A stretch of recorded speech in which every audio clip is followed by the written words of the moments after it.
Hello students, कैसे हैं आप लोग। आज हम लोग पार्टनरशिप अकाउंटिंग फंडामेंटल्स में पार्टनरशिप डीड और एग्रीमेंट टॉपिक पर चर्चा करेंगे। प्रीवियस क्लास में मैंने पार्टनरशिप में उसके कुछ बेसिक्स अकाउंटिंग के बारे में और उसके कैरेक्टरिस्टिक्स के बारे में बताया था। आज हम लोग पार्टनरशिप एग्रीमेंट के बारे में जानेंगे, बिकॉज कोई भी पार्टनरशिप जब क्रिएट होता है तो उसमें जो कंपलसरी पोर्शन होते हैं, उसमें जो सबसे कंपलसरी एलिमेंट होता है वो होता है पार्टनरशिप एग्रीमेंट। यानी बिना पार्टनरशिप एग्रीमेंट के हम पार्टनरशिप क्रिएट ही नहीं कर सकते। जब मैंने आपको बताया था कि जब कोई दो पार्टनर किसी पार्टनरशिप को स्टार्ट करते हैं, माना सपोज ए, बी एंड सी, ये तीन पार्टनर्स हैं। इन्होंने एक पार्टनरशिप बिजनेस स्टार्ट किया जिसका नाम इन्होंने रखा ABC फर्म। मैंने बताया था कि जिस प्लेस पर पार्टनरशिप बिजनेस होता है उसे फर्म बोलते हैं। तो तीन पार्टनर आपस में मिलते हैं और इन्होंने एक फर्म बनाया है, ABC फर्म। तो जब भी पार्टनरशिप क्रिएट होगा तो सबसे पहले इन तीनों के बीच एग्रीमेंट होगा, क्योंकि बहुत सारे ऐसे पॉइंट्स हैं जिसके कारण हमें एग्रीमेंट्स करने पड़ते हैं। जब तक एग्रीमेंट नहीं किया जाएगा, जब तक ये एग्रीमेंट नहीं होगा, तब तक पार्टनरशिप क्रिएट ही नहीं हो सकता।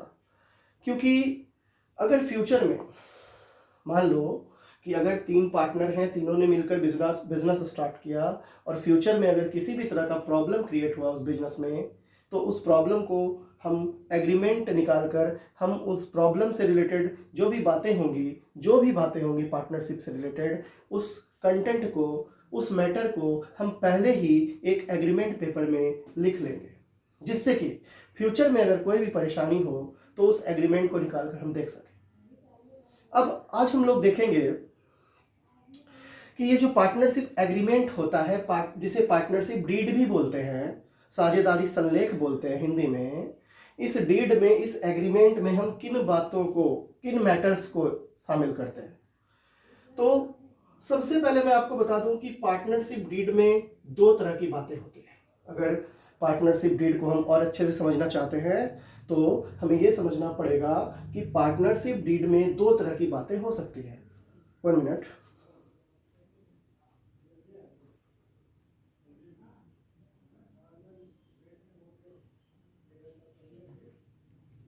सॉरी। तो पार्टनरशिप डीड में दो तरह की बातें हो सकती हैं। एक होता है non financial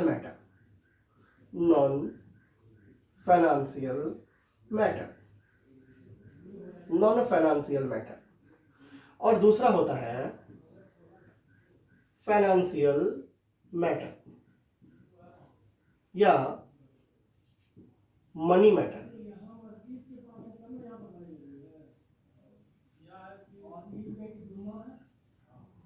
non financial matter और फाइनेंशियल मैटर, ये दो तरह की बातें पार्टनरशिप डीड में हम लोग तय करते हैं, समझौता करते हैं। दो तरह की बातें उसमें होती हैं।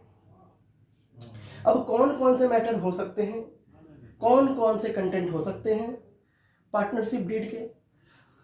तो अगर हम नॉन फाइनेंशियल मैटर की बात करें, आपको याद होगा कि पिछले वीडियो में मैंने आपको बताया था कि पार्टनरशिप में नेट प्रॉफिट को डिस्ट्रीब्यूट किया जाता है, जिसके लिए profit and loss appropriation account तैयार किया जाता है, profit and loss distribution account तैयार किया जाता है। प्रॉफिट एंड लॉस डिस्ट्रीब्यूशन की बात होती है। तो ये जो एग्रीमेंट होता है, पार्टनरशिप डीड होता है, इसमें जो भी बातें हम तय करते हैं, जो भी बातें हम लिखते हैं इस एग्रीमेंट में, जो भी बातों को हम शामिल करते हैं वो हमें कहीं ना कहीं प्रॉफिट को डिस्ट्रीब्यूट करने में हेल्प करते हैं। लेकिन दो तरह के मैटर होते हैं, नॉन फाइनेंशियल मैटर और फाइनेंशियल मैटर। अगर नॉन फाइनेंशियल मैटर की बात करें हम, तो नॉन फाइनेंशियल मैटर का प्रॉफिट एंड लॉस डिस्ट्रीब्यूशन से यानी हमारे अकाउंटिंग से कोई लेना देना नहीं है, क्योंकि ये मनी से रिलेटेड नहीं होते। और आपको पता होगा कि हम लोग अकाउंटिंग में उसी ट्रांजैक्शंस को दिखाते हैं जो मनी से रिलेट होते हैं, जो मनी टर्म्स में होते हैं, सीधा सा बात है। तो यहां पर नॉन फाइनेंशियल मैटर क्या क्या हो सकता है, आइए देखते हैं। नॉन फाइनेंशियल मैटर यहां पर क्या क्या हो सकता है। नॉन फाइनेंशियल मैटर यहां पर हो सकता है जैसे कि सबसे पहले name and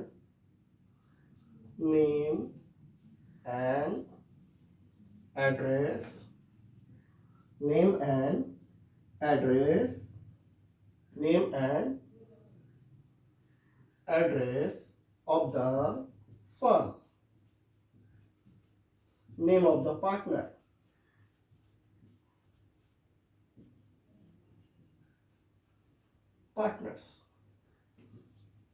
address of the partners,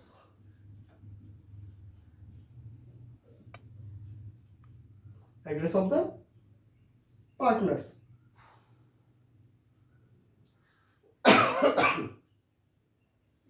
objectives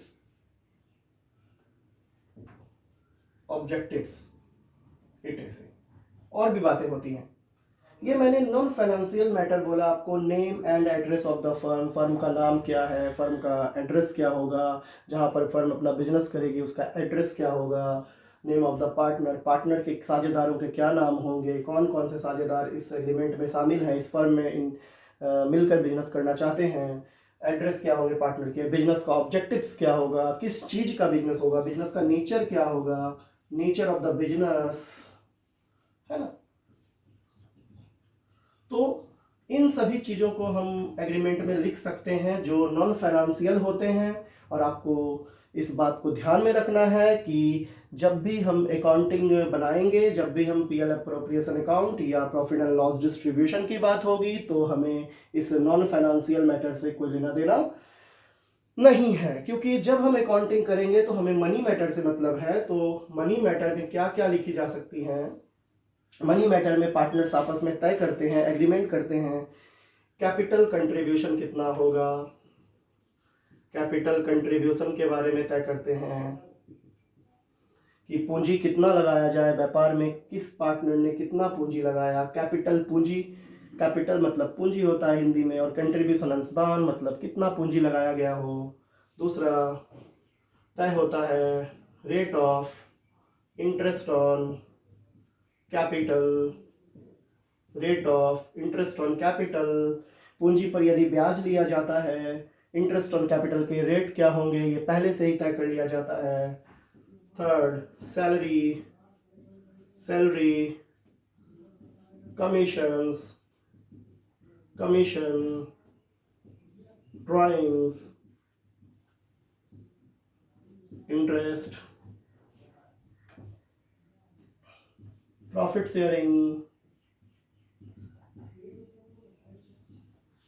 sharing ratios, rate of interest on loan,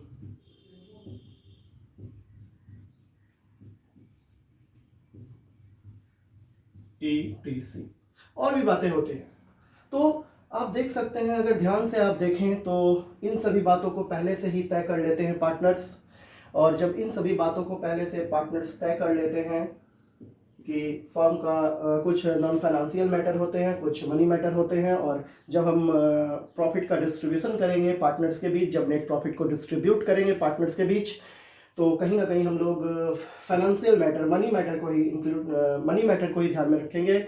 यानी जब भी पीएल अप्रोप्रिएशन अकाउंट बनाने की बात होगी तो हम मनी मैटर को ही यूज़ करेंगे, हम एग्रीमेंट के मनी मैटर या फाइनेंशियल मैटर को ही यूज़ करेंगे, जिसमें पहले से इन बातों को लिखा जाता है कि पार्टनर ने कितना कैपिटल लगाया है, पार्टनर कैपिटल पर कितना इंटरेस्ट लेंगे, उसकी रेट क्या होगी, सैलरी क्या मिलेगा पार्टनर को, कमीशन क्या मिलेगा पार्टनर को, ड्राइंग्स पर क्या इंटरेस्ट चार्ज होगा, प्रॉफिट शेयरिंग रेशियोज, लाभ हानि अनुपात क्या होगा, अगर कोई पार्टनर लोन देता है, अगर कोई पार्टनर बिजनेस को लोन देता है या बिजनेस से लोन लेता है तो उस पर इंटरेस्ट का रेट क्या होगा, इन सभी बातों को पहले से पार्टनर बैठ के तय कर लेते हैं।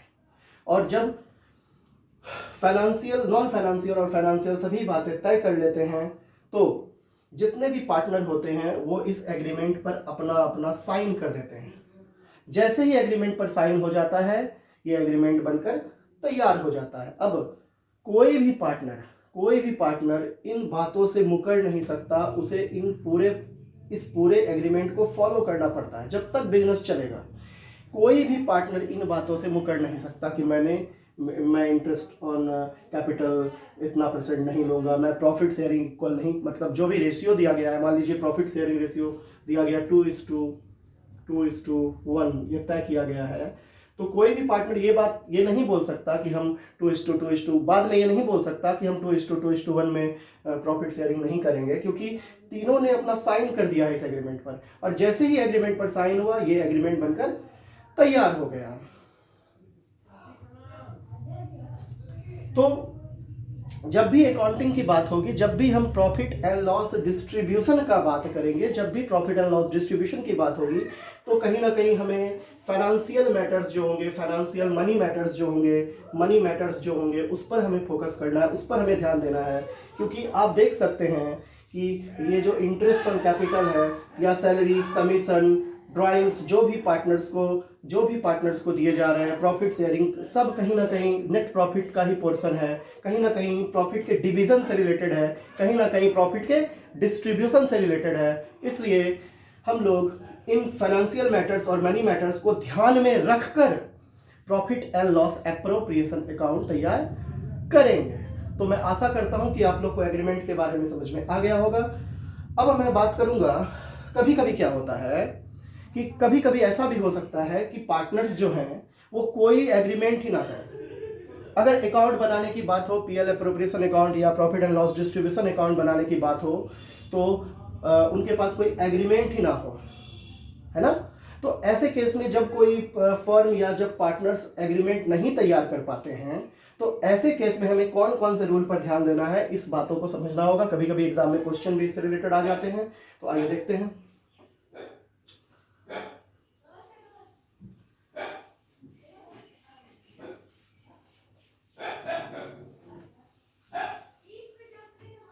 आइए देखते हैं। अब हम लोग देखते हैं कि कौन कौन से ऐसे प्रोविजंस हैं, ठीक है, जो एब्सेंस ऑफ पार्टनरशिप डीड में हमें अप्लाई करने हैं मीन्स हमें उसको फॉलो करने हैं, उस एग्रीमेंट्स को हमें फॉलो करने हैं। कौन कौन से ऐसे रूल्स हैं, इन्हें हम फोकस करेंगे। तो हेडिंग दे दीजिए Provisions of the Indian Partnership Act 1932 in the absence of partnership deed. Provisions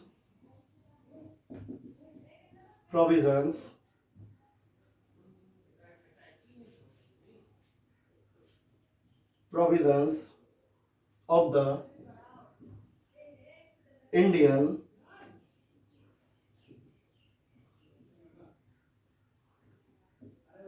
Partnership Act 1932 in the absence of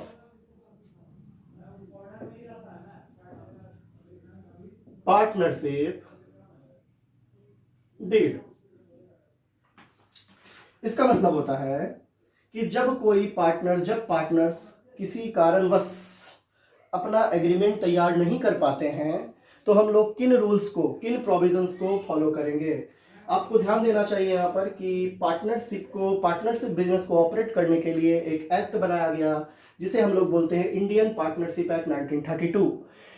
तो जब कभी पार्टनर्स एग्रीमेंट नहीं तैयार कर पाते हैं तो ऐसे केस में पार्टनरशिप एक्ट 1932 के प्रोविजंस को हमें ध्यान में रखना है। क्या प्रोविजंस हैं, तो याद रखिएगा। पहला प्रोविजन इंटरेस्ट ऑन कैपिटल के बारे में याद रखना है। इंटरेस्ट ऑन कैपिटल के बारे में पहला प्रोविजन है। इंटरेस्ट ऑन कैपिटल जो है वो नहीं दिया जाएगा, ठीक है, याद रखना है, ठीक है। इंटरेस्ट ऑन कैपिटल नहीं दिया जाएगा, not interest will be allowed on capital, not allowed, not allowed, नहीं मिलेगा। दूसरा पॉइंट है salary, salary, salary and commission, salary and commission not allowed, ये भी नहीं दिया जाएगा, याद रखना है। तीसरा पॉइंट है, तीसरा third point, interest on drawings, interest on drawings not allowed. Fourth point, profit sharing ratios equal। और fifth point, profit sharing ratio equal दिया जाएगा। Fifth point, interest on loan at the rate of 6% per annum. तो ध्यान देने वाली बात है, जब पार्टनर्स किसी भी एग्रीमेंट को नहीं बना पाएंगे तो वहां पर पार्टनरशिप एक्ट 1932 के ये रूल्स फॉलो होंगे। आपको ध्यान रखना है, अगर इंटरेस्ट ऑन कैपिटल के बारे में कोई एग्रीमेंट नहीं दिया हुआ है तो इंटरेस्ट ऑन कैपिटल नहीं दिया जाएगा, नहीं मिलेगा। सैलरी एंड कमीशन नहीं मिलेगा, इंटरेस्ट ऑन ड्राइंग्स नहीं मिलेगा, पार्टनर प्रॉफिट शेयरिंग रेशियोज, जब प्रॉफिट शेयरिंग रेशियोज के बारे में कोई इंफॉर्मेशन नहीं दिया हो, एग्रीमेंट नहीं हो, तो ऐसे केस में इक्वल बांटा जाएगा, इक्वल डिस्ट्रीब्यूशन किया जाएगा, बराबर बराबर बांटा जाएगा। और interest on loan at the rate of 6% per annum, ऋण पर ब्याज 6% की दर से दिया जाएगा। आपको ध्यान रखना है कि ये 5 रूल, ये प्रोविजंस आपको तभी फॉलो करने हैं जब क्वेश्चन में जब एग्रीमेंट हो ही नहीं हमारे पास। जब हम एग्रीमेंट बना ही नहीं पाए, जब पार्टनर्स एग्रीमेंट नहीं बना पाए हों, जब हमारे पास एग्रीमेंट ही ना हो और प्रॉफिट डिस्ट्रीब्यूशन की बात हो, पीएल एप्रोप्रिएशन अकाउंट बनाने की बात हो या प्रॉफिट डिस्ट्रीब्यूशन की बात हो, तो हमें इस प्रोविजंस को फॉलो करने हैं। प्रोविजंस फिर से मैं एक बार बता देना चाहूंगा, पूंजी पर ब्याज नहीं दिया जाएगा, सैलरी कमीशन नहीं मिलेगा, इंटरेस्ट ऑन ड्राइंग्स नहीं दिया जाएगा, profit sharing ratio equal, partner बराबर बराबर बांटेंगे, और इंटरेस्ट ऑन लोन 6% की दर से दिया जाएगा। तो इस तरह से ये रूल आपको तभी लगाने हैं जब आप किसी कारण से एग्रीमेंट नहीं बना पाते हैं। तो आगे की क्लास में आप लोग इसे ध्यान से स्टडी कर लेंगे, एग्रीमेंट क्या होता है, इससे रिलेटेड थ्योरी क्वेश्चंस आते हैं, इससे रिलेटेड थ्योरी क्वेश्चंस आते हैं, इलस्ट्रेशन 1 जरूर बना लेंगे, इससे रिलेटेड है। और इससे रिलेटेड थ्योरीज क्वेश्चन भी आते हैं, what is partnership deed, explain its matters, what is साझेदारी संलेख क्या है, इसके विषय वस्तु को बताएं, ठीक है। तो आपको एक बात और बता दूं कि साझेदारी संलेख जो है, पार्टनरशिप डीड ओरल भी हो सकते हैं और रिटन भी हो सकते हैं, लेकिन रिटन बनाने से फायदा क्या होता है, आपको याद रहेगा कंटेंट की किन किन बातों को पार्टनर्स ने मिलकर तय किया है। तो आशा करता हूं कि ये पार्टनरशिप एग्रीमेंट आप लोग को समझ में आ गया होगा। इसको बुक से अच्छे से स्टडी करेंगे और करने के बाद हम लोग अगले वीडियो में PL appropriation account profit distribution करना हम लोग सीखेंगे। Thank you.